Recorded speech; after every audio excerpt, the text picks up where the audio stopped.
Y'all, for a free estimate, this is usually what it'll look like. We'll have your house, we'll draw out the fence line, and then we'll measure it and add the measurements in. So we're going to come from this fence line.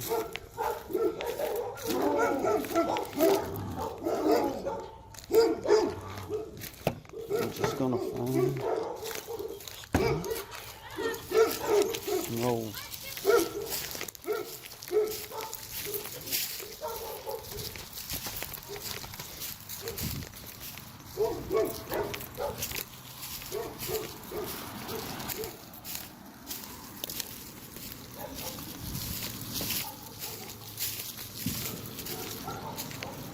You stop at a line, and that's it. The quote to replace this line,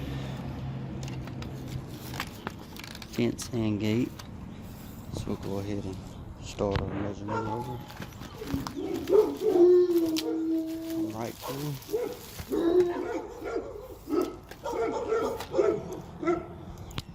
16 foot. Done, it'll look a little like that.